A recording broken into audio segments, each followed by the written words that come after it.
হযরতে মুসা আলাইহিস সালাম, হযরতে মুহাম্মদুর রাসূলুল্লাহ সাল্লাল্লাহু আলাইহি ওয়াসাল্লাম সহ প্রায় 70 জন সাহাবী বীর রওহা কূপের পানি পান করেছেন।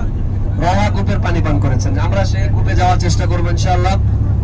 এরপরে আমরা যাব বীরে শিফা।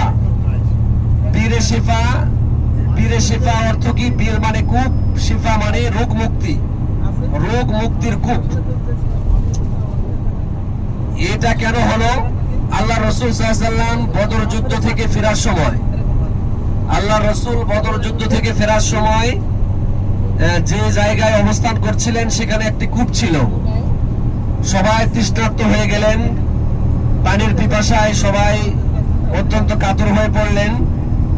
এমন সময় তারা পানি খুঁজতে আরম্ভ করলেন। পাশে একটি কূপ পাওয়া গেল। পাশে কূপ পাওয়ার পরে তারা যখন পানি উঠালেন, দেখলেন সেখানে লবণাক্ত পানি।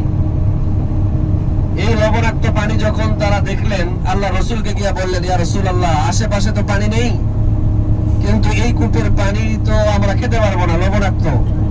আল্লাহ রাসূল সাল্লাল্লাহু আলাইহি ওয়াসাল্লাম তার পবিত্র থুতু মুবারক সেই কূপের মধ্যে দিলেন।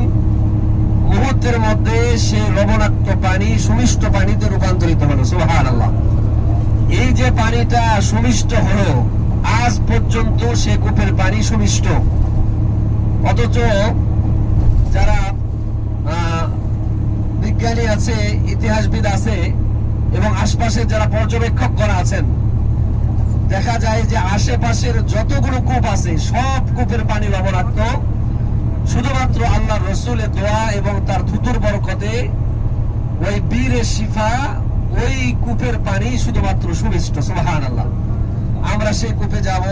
এটাও একটি আল্লাহ রাসূলের স্মৃতিধন্য, স্মৃতি বিজড়িত, তার থুতু মুবারকের স্মৃতি বিজড়িত একটা কূপ।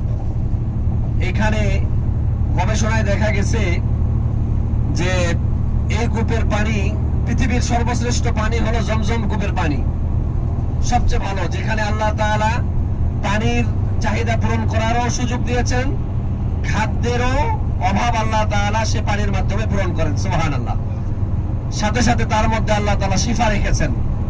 জমজমের পানি যদি কোনো মানুষ, আল্লাহর বান্দারা যদি নেক নিয়তে সুন্নত মোতাবেক পান করে, তাহলে সেই পানি পান করলে আল্লাহ তাআলা তাকে শিফা দান করেন। সুবহানাল্লাহ।